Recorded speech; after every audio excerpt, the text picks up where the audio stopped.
꼬마 백만장자 삐삐, 아스트리드 린드그렌 글, 잉리드 방 리만 그림, 햇살과 나무꾼 옮김, 시공 주니어.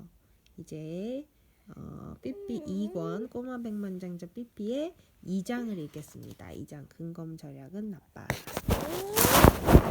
왜 근검 절약이 나쁘다고 할까? 어느 화창한 봄날이었다. 햇살이 반짝이고 새들이 지저귀고 도랑이 졸졸 흐르고 있었다. 토미와 아니카는 삐삐네 집으로 뛰어갔다. 토미는 삐삐의 말한테 주려고 각설탕 2개를 가져왔다. 둘은 집에 들어가기 전에 현관에 서서 말을 토닥거려 주었다. 삐삐는 베개 위에 발을 척 올리고 이불을 뒤집어 쓴 채 자고 있었다. 삐삐는 늘 이렇게 잤다. 아니카가 삐삐의 엄지발가락을 꼬집으며 말했다. 삐삐 일어나. 닐슨 씨는 벌써 일어나 천장에 매달린 전등 위에 올라가 있었다. 이불 속에서 뭔가 꿈틀대더니 빨간 머리가 쑥 튀어나왔다. 삐삐가 눈을 반짝 뜨고 활짝 웃어 보였다. 내 발가락을 꼬집은 게 너였구나? 난 또 식인종의 왕인 우리 아빠가 내 발가락에 티눈이 있나 없나 보러 온 줄 알았네. 티눈이 뭐야? 뭐 손이나 발에 잘 생기는 건데 뭐가 나는 거야. 딱딱하게. 삐삐는 침대 끝에 앉아 긴 양말을 신었다. 한 짝은 밤색, 한 짝은 검은색이었다. 이상한 애 짝짝이네. 선장님, 이런 양말을 신으면 티눈이 생길 리 없다고요. 삐삐는 이렇게 말하고 큼직한 검은색 구두를 신었다. 구두는 삐삐 발 크기의 딱 2배였다. 토미가 말했다. 삐삐, 오늘 우리 뭐 할까? 오늘 아니카랑 나는 학교에 안 가. 삐삐가 말했다. 그래? 그렇다면 생각을 좀 해봐야겠는데? 크리스마스 트리를 주위를 돌면서 춤을 출 수는 없어. 크리스마스 트리는 벌써 3달 전에 치워버렸으니까. 얼음이 얼었다면 오전 내내 얼음 지치기를 할 수도 있을 텐데. 금 캐는 일도 무척 재밌을 테지만 금이 어디에 묻혀 있는지 알 수 없으니까 그것도 안 되고. 게다가 금은 거의 알래스카에 있는데 거긴 벌써 금을 캐는 사람들이 너무 많아서 우리가 캘 자리가 남아있지 않을 거야. 뭔가 색다른 일을 생각해내야 해. 아니카가 맞장구를 쳤다. 그래 아주 신나는 일로. 삐삐는 머리를 2갈래로 따았는데 머리카락을 어찌나 세게 잡아당겼던지 따은 머리가 양옆으로 삐죽삐 뻗쳤다. 삐삐는 한참 생각하더니 이윽고 입을 열었다. 시내에 물건을 사러 가는 건 어떨까? 토미가 시무룩하게 말했다. 하지만 돈이 없는 걸. 나한테 있어. 삐삐는 자기 말을 증명해 보이려고 여행 가방을 열었다. 여행 가방에는 금화가 가득 들어있었다. 삐삐는 금화를 한 움큼 꺼내 앞치마 주머니에 촤르르 쏟아 넣었다. 삐삐가 말했다. 이제 모자만 있으면 당장 출발이다. 하지만 모자는 보이지 않았다. 삐삐는 우선 나무괴짝 안을 뒤져보았다. 뒤져보나 마나 거기에는 모자가 없었다. 식품 저장실에 있는 빵 상자도 살펴보았지만 빵 상자에는 양말 끈과 망가진 자명종과 빵 조가리밖에 없었다. 결국 모자를 놓아두는 선반 위에까지 찾아보았지만 거기에는 프라이팬과 드라이버와 치즈 조각뿐이었다. 삐삐가 투덜거렸다. 정말 뒤죽박죽이야. 도대체 뭐가 어디 있는지 찾을 수가 없어. 오랫동안 보이지 않던 치즈 조각을 다시 찾아서 다행이긴 하지만 말이야. 그러고는 소리를 빽 질렀다. 야! 모자! 너 갈 거야 안 갈 거야? 지금 당장 안 나오면 정말로 안 데려간다. 그래도 모자는 나타나지 않았다. 삐삐는 쌀쌀맞게 말했다. 알았어. 그렇게 멍청하게 굴다가는 어디 가서 하소연할 데도 없을 거야. 내가 돌아왔을 때 투덜거리기만 해봐. 얼마 후 삐삐는 닐슨 씨를 어깨에 안고 토미와 아니카와 함께 시내로 걸어갔다. 햇살은 눈부시게 빛났고 하늘은 시리도록 파랬다. 아이들은 또 얼마나 즐거웠던지. 길 옆에 도랑물마저 신나게 흘러갔다. 도랑은 물살도 세고 제법 깊어 보였다. 난 도랑이 너무 좋아! 삐삐는 이렇게 소리치며 무턱대고 도랑으로 들어갔다. 도랑물이 무릎 위까지 차올랐기 때문에 첨벙첨벙 걸으면 토미와 아니카한테도 물이 튀었다. 삐삐가 도랑물 속을 걸으며 말했다. 난 배야. 뭐야? 도랑? 작은 개천 같은 거야. 난 배야. 이 말이 끝나기가 무섭게 삐삐는 무언가에 발이 걸려 물속에서 쫄딱 미끄러져 버렸다. 삐삐는 물 밖으로 얼굴을 쑥 내밀더니 천연덕스럽게 말했다. 아니, 더 정확하게 말하자면 잠수함이야. 아니카가 걱정스러운 목소리로 말했다. 어머 삐삐, 너 흠뻑 젖었잖아. 그때 삐삐가 대뜸 물었다. 그게 어때서? 애들은 젖으면 안 된다는 법이라도 있니? 시원한 소나기는 건강에도 좋아. 애들을 도랑 속으로 못 걸어 다니게 하는 건 이 나라뿐이야. 미국에서는 도랑에 애들이 얼마나 복잡되는지 물이 흐를 자리가 없을 정도야. 미국 애들은 1년 내내 도랑 속에서 지내. 물론 겨울엔 꽁꽁한 얼음장 위로 얼굴만 빼꼼히 내밀고 있지. 그래서 엄마들이 과일 수프랑 스테이크를 갖고 가서 먹여줘야 돼. 애들이 밥 먹으러 집까지 갈 수 없으니까 말이야. 하지만 다들 얼마나 튼튼한데 정말이라니까. 그럴까? 봄볕에 감싸인 작은 시내는 평화롭고 즐거워 보였다. 여기요. 우리 이 이야기에서 자기 나라가 이상한 나라라고 하면은 우리나라 안 그런데 맞아. 이러겠다, 그치? 나중에 식인종 나라 갔을 때 얘네가 이 삐삐가 스웨덴이 이렇다라고 하니까 그 톰이랑 아니카가 아니라고 막 그러잖아. 스웨덴의 학교는 어쩌고 막 이런 얘기 했잖아. 집집의 작은 정원에는 갈란투스와 크로커스가 피어 있었다. 시내에는 가게가 무척 많았다. 날씨가 화창한 탓인지 그날따라 사람들이 많이 들락거려 가게 문에 매달린 종의 소리가 멎을 새가 없었다. 아주머니들은 바구니를 들고 커피, 사탕, 비누, 버터 따위를 사러 왔다. 사탕이나 껌을 사러 오는 아이들도 있었다. 그러나 아이들 대부분은 물건을 살 돈이 없었다. 가엾은 아이들은 가게 밖에 서서 유리창 너머로 보이는 물건들을 구경하며 군침만 흘리고 있었다. 하루 중 햇빛이 가장 아름답게 빛날 때 세 아이가 큰 길에 나타났다. 토미와 아니카와 삐삐였다. 물론 삐삐는 흠뻑 젖은 채 길바닥에 물방울을 뚝뚝 떨어뜨리고 있었다. 아니카가 말했다. 우린 정말 운이 좋아, 안 그래? 가게에는 물건이 가득하고 우리 앞치마 주머니에는 금화가 가득 있어. 토미도 신이 나서 폴짝폴짝 뛰었다. 삐삐가 말했다. 자, 이제 시작해볼까? 난 맨 먼저 피아노를 사고 싶어. 그러자 토미가 핀잔을 주었다. 하지만 넌 피아노 칠 줄도 모르잖아. 삐삐는 느긋하게 대답했다. 해보지도 않았는데 어떻게 아니? 난 쳐볼 피아노도 없었단 말이야. 토미, 한번 생각해봐. 피아노 없이 피아노를 치려면 얼마나 연습을 많이 해야 하는지 몰라. 그런데 시내에는 피아노 가게가 없었다. 그래서 셋은 화장품 가게로 갔다. 진열창 안에는 죽은 깨를 없애는 약이 든 커다란 병이 있었는데 그 병 옆에는 이런 광고 문구가 있었다. 죽은 깨 때문에 고민이 많으십니까? 삐삐가 물었다. 뭐라고 쓰여있니? 삐삐는 여느 아이들과 달리 학교에 다니지 않았기 때문에 글을 잘 읽지 못했다. 아니카가 대신 읽어주었다. 죽은 깨 때문에 고민이 많으십니까? 라고 쓰여있어. 삐삐는 생각에 잠겨 말했다. 그래? 공손한 질문에는 공손한 대답을 해줘야지. 들어가자. 삐삐는 문을 열고 가게 안으로 들어갔다. 토미와 아니카도 곧장 따라 들어갔다. 나이가 지긋한 아주머니가 계산대 앞에 서 있었다. 삐삐는 곧장 아주머니한테 다가가더니 다짜고짜 말했다. 아니에요. 응? 아주머니가 물었다. 뭘 찾니? 삐삐가 다시 한번 말했다. 아니에요. 대체 무슨 소린지 모르겠구나.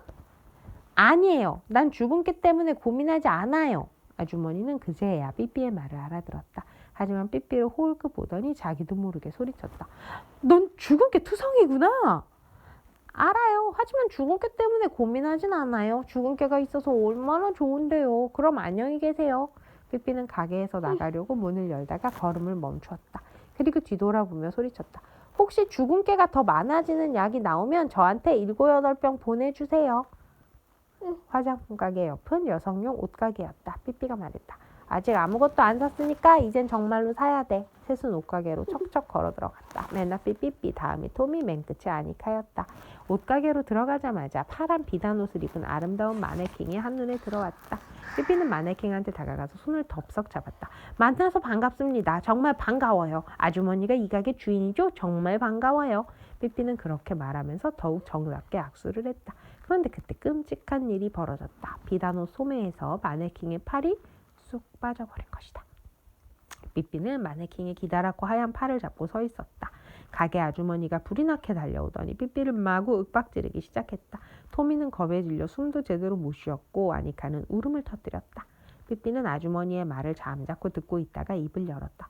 좀 진정하세요. 난 여기가 셀프 서비스 가게인 줄 알았어요. 그리고 이 팔을 살 생각이었다고요. 그러자 아주머니는 아까보다 더 길길이 뛰면서 마네킹은 팔지도 않을 뿐더러 설령 판다고 한들 하늘이 두 쪽 나도 팔 한 짝만 파는 일은 없다고 했다. 그리고 삐삐가 마네킹을 망가뜨렸으니까 마네킹 값을 몽땅 물어내야 한다고 했다.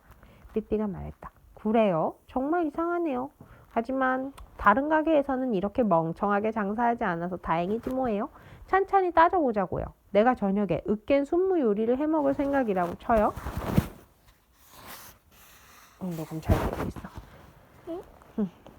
그래서 순무와 함께 요리할 돼지 다리를 사러 정육점에 가면 정육점 아저씨가 돼지 한 마리를 통째로 사라고 하겠어요? 그러면서 삐삐는 별 생각 없이 앞치마 주머니에서 금화 몇 잎을 꺼내 계산대 위에 툭 던졌다. 옷가게 아주머니는 너무 놀란 나머지 입이 쩍 벌어지고 말았다. 모자라세요? 삐삐가 물었다. 아주머니는 갑자기 굽실거리며 말했다. 아유, 그럴 리가 있겠습니까? 이거면 값을 치르고도 남을 거예요. 그럼 거스름 떠는 아주머니가 갖고 있다가 애들 선물이나 사주세요. 그러고 나서 삐삐는 문 쪽으로 걸어갔다. 거스름돈이 필요 없나 봐요. 그러고 나서 삐삐는 문 쪽으로 걸어갔다. 아주머니는 삐삐를 쪼르르 쫓아가서 허리를 굽실거리며 마네킹을 어디로 보내야 할지 물었다. 삐삐가 말했다. 이빨 한 짝이면 돼요. 이건 제가 직접 가져갈게요. 나머지는 가난한 사람들한테 나눠줘도 괜찮아요. 안녕히 계세요. 거리로 나왔을 때 토미가 물었다. 그런데 그 팔을 어디다 쓸 거야? 삐삐가 물었다. 이걸 어디에 쓸 거냐고? 어떤 사람은 틀니도 끼고 어떤 사람은 가발도 쓰잖아. 어떤 사람은 어쩌면 가짜 코를 달고 다니는 사람도 있을지도 몰라. 그런데 난 이까짓 가짜 팔 하나도 못 가진다는 거니? 팔이 3개 있으면 얼마나 편리하다고. 아빠랑 세계 아빠랑 세계 여행을 하다가 팔이 셋 달린 사람들만 사는 도시에 간 적이 있어. 정말 대단하지 않니? 너도 생각해봐. 한 손에는 포크를 들고 한 손에는 칼을 들고 이거 제목이 음식을 뭐였지? 먹다가 근검 절약은 나빠. 왜 아끼는 게 나쁘다는 거지? 그러게. 근데 쓸데없는 걸 사는 거 보니까 삐삐는 근검 절약을 안 좋아하나 봐. 자, 봐봐. 한 손에 포크를 들고 한 손에는 칼을 들고 음식을 먹다가 갑자기 귀가 간질간질한 거야. 그때 3번째 팔을 쓰지 않을 바보가 어디 있겠어? 그 도시 사람들은 그런 식으로 얼마나 시간을 절약하는지 몰라. 정말이야. 그러더니 삐삐는 뭔가 곰곰이 생각하는 것 같았다. 어머, 세상에 또 거짓말을 하고 있네. 이상한 일이지만 난 가끔 거짓말이 몸속에서 너무 부풀어 올라서 입 밖에 내지 않고는 못 베길 때가 있어. 사실 그 도시에는 팔이 색깔린 사람이 없어. 사실 다들 2개뿐이야. 삐삐는 다시 입을 꾹 다물고 생각에 잠기더니 다시 이윽고 말을 이었다. 사실은 다들 팔이 하나밖에 없었어. 그래, 솔직히 말하자면 아예 팔이 없는 사람도 있었고 그곳 사람들은 음식을 먹으려면 접시에 얼굴을 대고 핥아 먹어야 돼. 자기 손으로 귀를 긁는다는 건 꿈도 못 꿔. 귀가 간지러우면 엄마한테 긁어달라고 해야 한다고. 정말이라니까. 그러게. 그러고는 우울하게 고개를 저었다. 사실 난 그 도시만큼 팔이 적은 사람들이 많이 사는 곳은 처음 봤어. 하지만 따지고 보면 나도 마찬가지야. 난 항상 잘난 척, 신기한 사람인 척 하니까. 그래서 실제보다 팔이 많은 척 하는 거지. 삐삐는 보란듯이 가짜 팔을 어깨에 걸치고 척척 걸어갔다. 그러다가 과자가게 앞에서 멈춰섰다. 아이들이 과자가게 진열창 앞을 겹겹이 에워싸고 맛있는 과자들을 구경하느라 정신이 없었다. 빨강, 파랑, 초록 사탕이 가득 담긴 커다란 유리병들, 줄줄이 놓여있는 초콜릿 케이크, 수북이 쌓인 껌, 군침 도는 막대 사탕. 아이들이 가게 앞에 서서 진열장 안을 뚫어지게 바라보며 한숨을 푹푹 쉬는 것도 당연했다. 다들 돈이 한 푼도 없었으니까. 토미가 삐삐의 소매를 잡아당기며 애원하듯 말했다. 삐삐, 우리 저 가게에 들어갈 거지. 우우. 삐삐가 대답했다. 물론이지, 들어가자. 셋은 과자 가게로 들어갔다. 삐삐는 금화 한 잎을 흔들며 말했다. 여기 사탕 18kg만 주세요. 사탕 단 5살짜리 아이 몸무게만큼이야. 사탕 가게 종업원은 입을 쩍 벌리고 삐삐를 멍하니 바라보기만 했다. 사탕을 한꺼번에 이렇게 많이 사는 사람은 처음이었다. 종업원이 물었다. 18kg이나? 삐삐는 계산대 위에 금화를 놓으며 말했다. 네, 18kg이요. 종업원은 커다란 봉투에 불이 나게 사탕을 담았다. 토미와 아니카는 가장 맛있는 사탕들만 골랐다. 봉투 속에는 기가 막히게 맛있는 빨간 사탕도 있었다. 빨간 사탕은 한참 빨다 보면 갑자기 혀가 살살 녹을 만큼 맛있는 크림이 나왔다. 그리고 새콤한 초록색 사탕도 있었는데 그 사탕도 맛있었다. 말랑말랑한 나무 딸기 젤리와 배 모양의 감초 사탕도 맛이 좋았다. 아니카가 들뜬 목소리로 말했다. 종류별로 3kg씩 사면 되겠다. 그래서 셋은 아니카의 말대로 했다. 삐삐가 말했다. 가만히 있자. 막대 사탕 60개랑 캐러멜 72통을 사고 나서 막대 초콜릿 103개 정도만 더 사면 되겠다. 오늘은 이걸로 충분할 거야. 그리고 이걸 전부 담을 수 있는 조그만 손수레도 사야겠어. 종업원이 삐삐에게 옆에 있는 장난감 가게에서 손수레를 판다고 귀띔해 주었다. 그 사이에 사탕 가게 밖에는 아이들이 벌떼처럼 모여 있었다. 아이들은 유리창 너머로 가게 구경을 하다가 삐삐가 사탕을 엄청나게 많이 사는 것을 보고 가슴이 두근거려 까무러칠 지경이었다.